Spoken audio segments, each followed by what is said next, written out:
Hello and welcome back to the Quantum Leap Podcast. I'm Albie, and today with us is François Chau. You'll know him as the gentleman that had shrapnel in his head for the first part of the episode paging Dr. Ben's song. So, François, thank you so much for being on the Quantum Leap Podcast. Oh, thank you for having me. It's my pleasure. It's an honor to talk with you. I think I've seen you in almost every show that I've watched over the past how many years. You seem to make it in all of those. When they want someone with like gravitas and a good voice and a good heart, like you're the guy they call, it seems. I guess if you've watched TV in the last 30 years or so, yeah. Sooner or later I'll show up, and I think I'm one of those you're watching and you go, oh yeah, oh that guy, of course, that's the guy. I don't know who he is, but oh yeah, that guy. That's me. When I was watching Paging Dr. Song, I was like, oh, the guy from Lost. How cool is that? Yeah. I'm sure you get that all the time, right? Yeah. It's been a while, but not as much as I used to. Lost has been off the air for over 10 years now, I think, right? It has, but I think that was like one of the few shows that everybody everywhere was watching every week. So it was like one of the biggest things. So how did you get into acting and television and film work? I guess I got interested in high school. I've told this story so many times. I think whoever's watching this is probably going, "Oh my God, there he goes again." But in high school, I went to an all-boys Jesuit high school back on the East Coast, and I think around maybe junior year or maybe even earlier than that, I thought, wow, where can I go to meet girls? So I thought, well, okay, I'll maybe go to one of these sister all-girls schools that are in the area and audition for a show or something, and maybe I can hang out there, which is what I did, and it turned out pretty well. I mean, I started doing shows, and I thought, wow, this is fun. This is pretty good. I think I like doing this. So that's where it started. Did it work? Did you get any dates? Did you meet any girls? I did meet some girls, and I think it worked out okay. I kind of did the same thing, joining like home ec classes and different things, like where are the girls? Yeah. So, Yeah. Wow, not as successful though. Don't, you're dating yourself for your home ec class, man. Yeah, that was a while ago, wasn't it? Yeah. I guess they don't have that anymore. They probably call that something different. So how did this, let's go a little bit back in your career. Sure. Can you tell me about your time on Lost? Because I'm sure Quantum Leap fans, probably there's a huge crossover with that show. What can I say? It was one of those life-changing things that I was lucky enough to be a part of. It's just like every other actor. A breakdown came out for an audition for a part on Lost, and I went in. I did it, and I got the part. And I thought, oh man, this is great. Here's Hawaii. Here I come. And of course, the first episode I did, they called up and said, hey, here's your call time, and you're going to Burbank, Warner Brothers in Burbank. I was like, wait a minute, what? I thought they were shot in Hawaii. They said, yeah, well, this is not this one. So we ended up on the set of the show Alias, which was being shot at the same time. Yeah, I love that show. And when they wrapped, we came in and did our little orientation video thing, and that's where it started. And then I think it was supposed to be just a one-shot deal, but lucky for me, it turned out to be more than that. And they kept calling me back, and finally, I think after the third time, they said, "Okay, here, Hawaii, here you go." So, and from then on, it was I think maybe 3 or 4 times every season, I would hop on a hot plane and head on over there and do my thing. Very cool. Yeah, and then, man, I miss those trips. Do you go to comic book conventions? Do you get a lot of people like coming up to you and want to like talk about like Teenage Mutant Ninja Turtles and cool stuff like that you've done? Yes, I have been doing some cons, and yes, boy, it still astounds me how Ninja Turtles is still, popular. I would say uh, right now, I would say maybe 75% of the fans that come up to see me at the cons are Ninja Turtle fans. The other parts are, Lost is still there, and there's a lot of I did a in the '80s I did a cartoon called GI Joe, and a lot of fans from that show are still Who around. did you So play in yeah, GI Joe? I don't remember. I don't remember, but my character was called Quick Kick. ah, I was the very cool. I'm yeah, sure I I had was the the action figure. former. Yeah, somewhere. I mean, yeah, Quick Kick, the former Hollywood stuntman turned GI Joe. Very cool. Yeah, When I went through your IMDb and I was looking down, I was like, wow, he's been in so many cool things. And I looked and I was like, Shredder, Teenage yeah. Mutant Ninja Turtles 2, The Secret of the Ooze. So I did a quick rewatch and wow, you can't miss your eyes in that. I mean, it's It's just one of so those good. things where of course, as an actor, you're grateful for all these jobs you do, and then when you work, you think, oh, this is great. You never think that it's going to be like when I did Lost. You never think it was going to be some kind of so as big as it was. And the same with Turtles. I mean, it was great fun to do, and then I mean, here we are, like over 30 years later, and I get I get a lot of middle-aged guys coming up to me and telling me, "Oh my God, you scared me so much when I was a kid, and you were my favorite shredder," and da da da. And I was like, "Oh, thank you." Yeah, kids grew up to be adults that are still kids. I think my age group Oh anyway. So yeah, we oh still like yeah, all that stuff, and we show it to our own oh kids. yeah, So watch it with my yeah. daughter. The Expanse. Wow, to be part of that. Uh, I mean, like I say, if you watch enough TV in the last 30 years, you'll see me here and there. But I've been very lucky to have been a part of shows that are just, The Expanse was an amazing experience. The cast, the diversity in the cast was something that when I started doing that, I was like, wow, this is great. We've come a ways, but it's just like, oh my God, this is wonderful. At the same time I was doing The Expanse, I did another show called The Tick, Mm-hmm. where my character and my in The Tick and in The Expanse were like the opposite ends of the spectrum, and it was so much fun to do. You see me in The Expanse, pretty much you want to like punch me in the face if you see me. And in The That Tick, I just was means you're just doing a great job. That's all it yeah, means. yeah. Yeah, The Tick was the total opposite, so it was mm-hmm. great. It was a lot of fun. That's awesome. How did you get involved with Quantum Leap? How did you audition, or did they just know you from your extensive work? Uh, you know, every once in a while, one of the I guess good things about uh, lasting in this business for so long is that after a while, people remember you. Um, the two the two producers and writers on Quantum remembered me from something we did together. Oh, wow, man, it was years ago. Um, it was a sci-fi web series, Hmm. and wow, just wow, brain fart. I can't remember the title right now, but uh, that's how I think they remembered me from that show.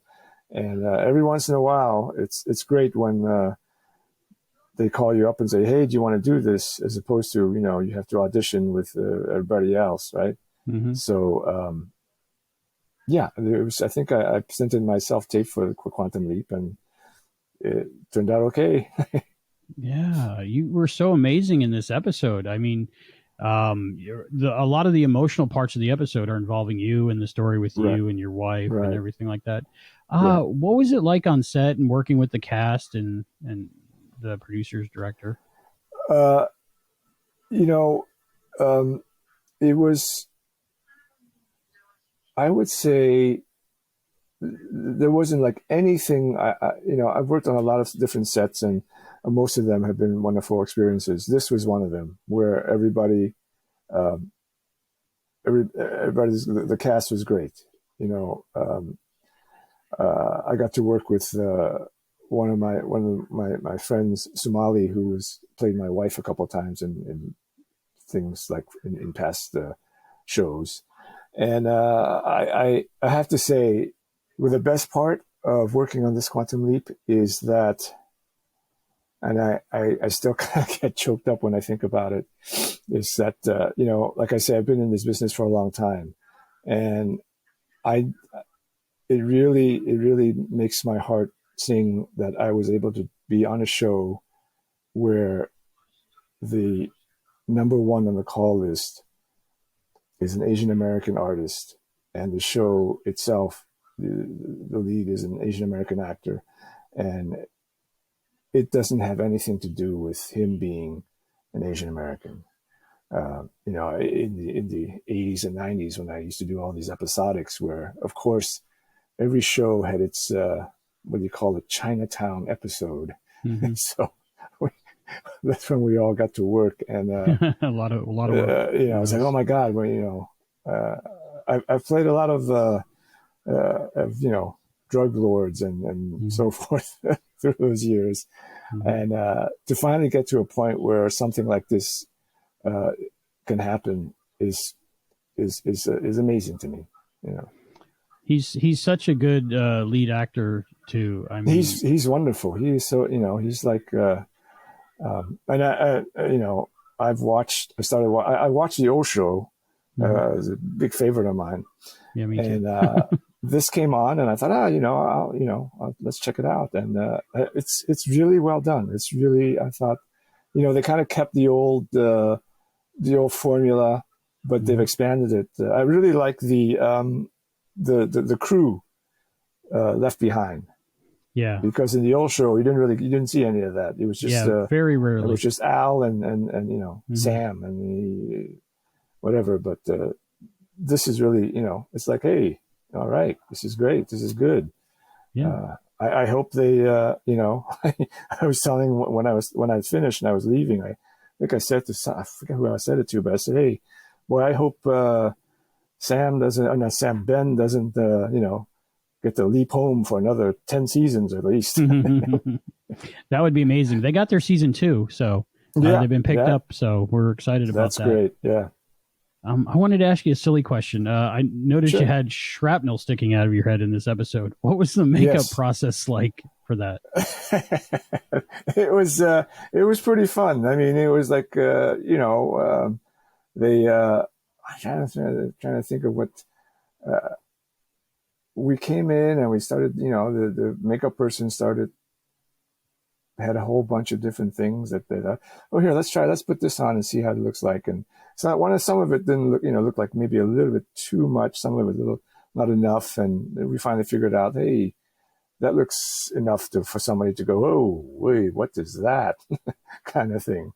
But yeah, no, it didn't take as long as I thought it would. I mean, I've been in shows where I've sat in the chair for hours to just get ready, and this was a lot better. It was quite a reveal in the episode because you don't quite see you don't see it for the first minute of the scene.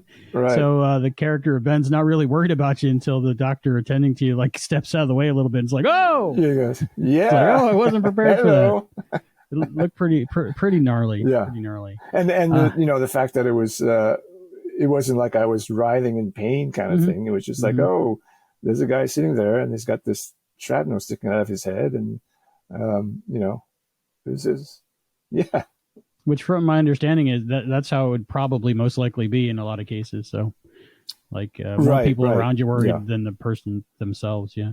Like I mentioned before, so many of the emotional parts of this episode had to do with your story and the story of your character's wife and the mm-hmm. Part of the episode that I actually cried in was when the character Ben was telling your character about your character's wife being brain dead and just seeing you cry in that pain. Right. as an actor, you probably don't often get as much as you would like to act like you can, but what was it? Take me through that process of that day and shooting that scene of you having to just express that emotion, and you did it so well. Well, thank you. It's one of those, boy, it's a trap because, you read the script and you read the scene and you go, oh my God, I got to be, emotional maybe, or, oh my God, I've got to cry. Mm-hmm. And as the scene approaches, as the time approaches for us to shoot it, you're thinking, okay, what can I do? I don't want to, I gotta get it. I can't fake cry or anything. I gotta get this. So, of course, as soon as I say, oh, I have to cry, it's not going to happen. You can't do it. It's taken me, I guess, years to get enough experience in terms of how to approach it. And it seems so simple, but one of the hardest things, at least for me, is to, as an actor, is to relax and not edit myself and just let it go. And if it happens, then it's going to happen. You just have to try to, whatever it is, it has to be truthful. You can't go, oh, I'm going to act like I'm sad. I'm going to act like I'm, whatever. So, I was lucky enough to be on a set that there's not no pressure of going, if I mess this up or whatever, is this going to be bad or whatever. It was just, hey, everybody was nice and relaxed, and when that happens, it's a lot easier.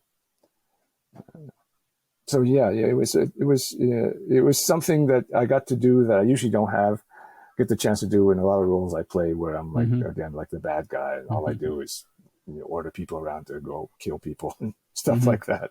You do that well too, though. So I guess it's good to have a big skill set. Yeah. Yeah. What was, I know, like television, a lot of times they're rushed for time. Do you have mm-hmm. time to work with Raymond Lee a little bit before scenes like that to kind of like figure out how you're going to do it? Or I'm guessing not much rehearsal, if any, right? Yeah, I mean, like you say, for TV, there really isn't time. I mean, the director has whatever time of the day, how many shots that she has to get, and there's no time really to, when they say, okay, they call you to set to rehearse.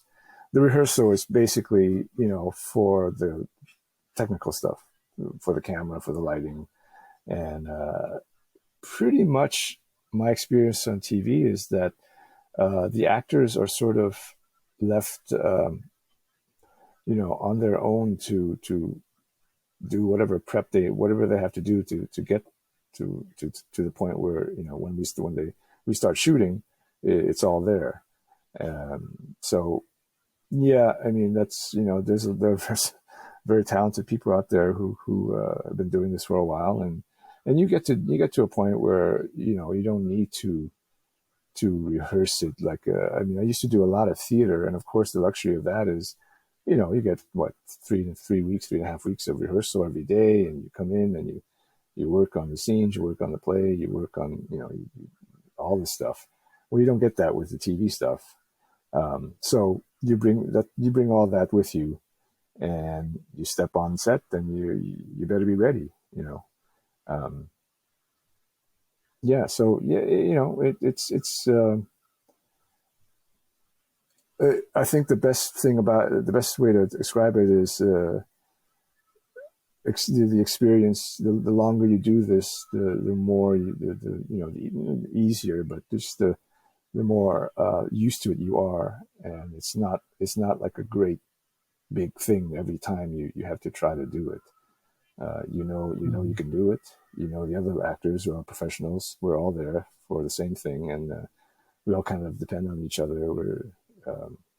And for the most part, it all works out. That's awesome.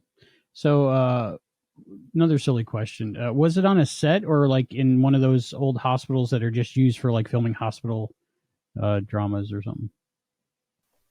Yeah, this was on one of one of the old abandoned hospitals. I think this one was in, where were we?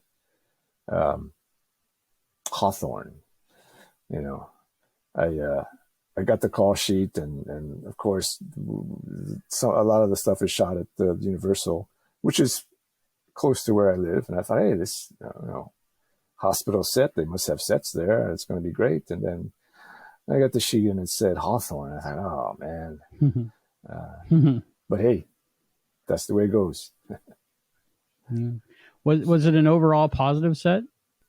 Oh yeah, yeah. Like I say, it was very, very positive. I admit I have been on sets where, man, you as soon as you get there, you can feel the tension of somebody's is it's just not fun to be around, right? So you just kind of put your head down and go do about your work. This was one of the sets where it was very, very open and relaxed, and which is very conducive to getting your work done. I think what helped me a lot in all these scenes where it's very emotional, where it's hard to I mean, of course you have to do it's not just one take. It's 3 or 4 or whatever, and you kind of have to make each one sort of like as new as possible, right? So on this set, like I say, it was very, very welcoming, and when there's no tension, it's much easier to work and to do what you have to do. We've heard different stories from people how Raymond and the gang like to have fun on set. Is there any fun things that happened while you were there? Let's see. I'm trying to remember. I guess it might have been with the shooting some of the other stuff, but for for our stuff, it wasn't really.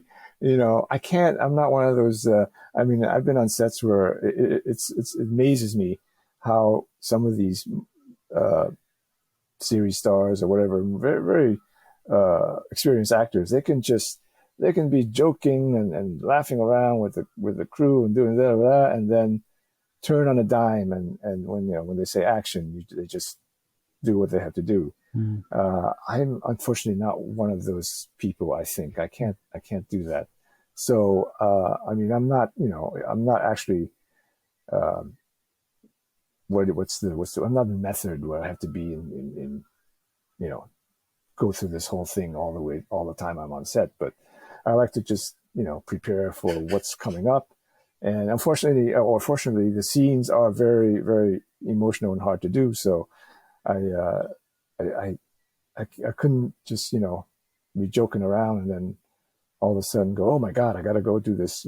Oh, they're calling me. God, I got to go, and kind of switch in my head at this time. So I mean, it sounds kind of corny, but what's fun for me is really doing the work.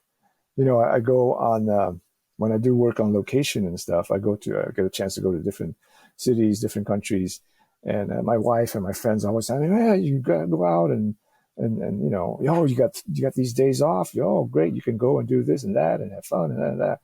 And I'm always like, well, you know what? It'd be much better for me if I could just go to set and work like almost every day. That would be fun for me. I might go back to my hotel room and chill out for a while, but I don't really I don't I have much more fun going on set. I love being on set, even when I have to sit around and wait for hours. There's a whole atmosphere. You see people doing their jobs, people walking around, people you're there, you're in the midst of it all, and it's great. It's a great feeling. Well, that's why you get into it in the first place, right? Being in the movies and experiencing all that. Yeah. Well, if you're lucky enough to be able to do something that you love to do, and make a living at it, man, that's it. Everything else is pretty much gravy, I guess, right? Mm-hmm. The scenes towards the end of the episode, where your character's seeing his wife brain dead, and you have to emote and kiss her on the forehead, and the shots are from all different like angles and different things. Is it hard to like repeat that performance like again and again? Yeah, I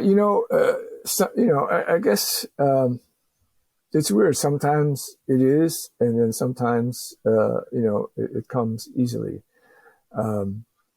It's just it's a way of making sure that every time we do a take, every angle or whatever, that you don't get into that comfortable feeling of, kind of almost going on autopilot kind of thing. You've done it and you think, oh, okay, this is a different scene. We've done this, but let's just,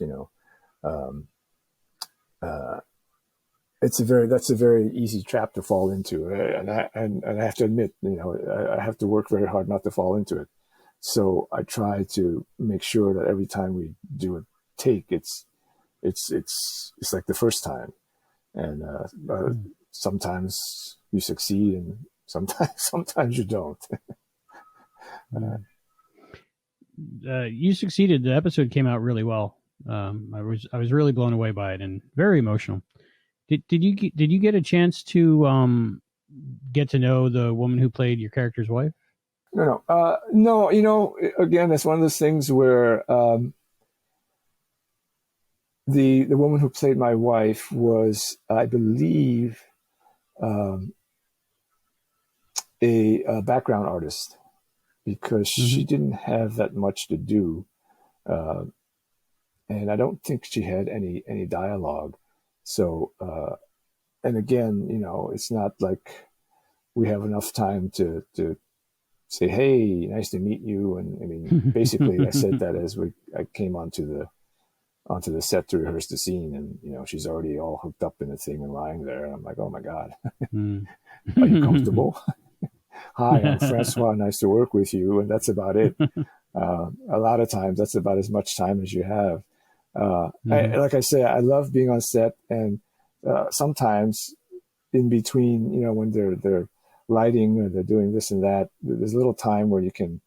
But then, you kind of, I don't want to get in the way, so I have to kind of choose when I can hang out and see what's what, or when I can't. So for this one, I don't think there was a lot of people involved, and it felt a little, if I just standing there trying to not get in the way, it wouldn't work out.